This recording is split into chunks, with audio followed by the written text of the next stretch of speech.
Now, Pittsburgh's best sports show is about to begin. Call us or tweet us.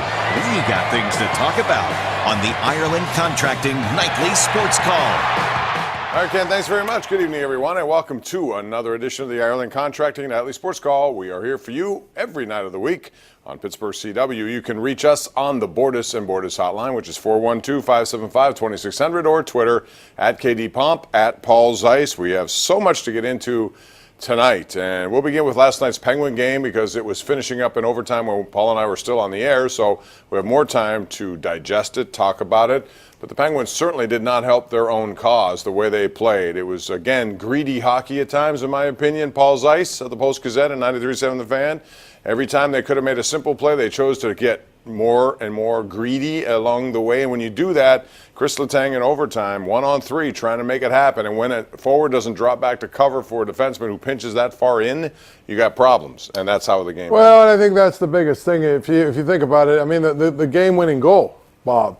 The game-winning goal was a result of Chris Letang going 1-on-3 basically, and trying to make a play that wasn't there. And that's been the MO of this team, throughout the entire season, and has been part of the reason why this team has been so inconsistent. There's times when they play well and they do the things they're supposed to do on defense, and they don't turn the puck over, they don't have those things. But then there's other times when they try and make things happen that aren't there to be made happen. And a lot of people blamed Olli Maatta for the game, and yeah, he didn't play well at all. I mean, at least two of the goals were pretty much his fault, but I don't know that outside of maybe Malkin and Kessel, and you can point to a lot of guys who didn't play well, right? No, exactly. I don't think it was the first line. Crosby and Gensel, they carried this team all season long. You would expect more. Rust made a turnover that resulted in a goal.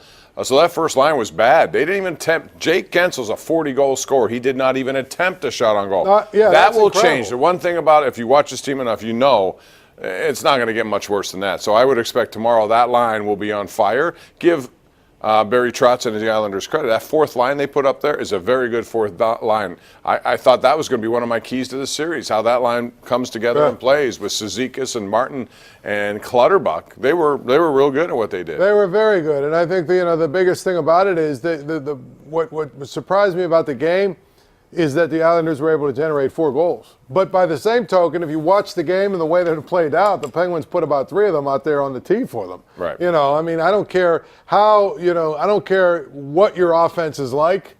You got National Hockey League, NHL players, and you get the chances that the Islanders were given, you're probably going to score some goals even if you don't have a lot of firepower. So that, to me, is the biggest thing with the Penguins. They've got to basically limit the number of prime chances they give because they make mistakes. And the thing about it, and this to me epitomizes the entire game, really, they just tie the game, pulling the goalie, and 3 times they came from behind to tie the game. They never had the lead. But just as they do that and you think, okay, it's for certain there's overtime, what do?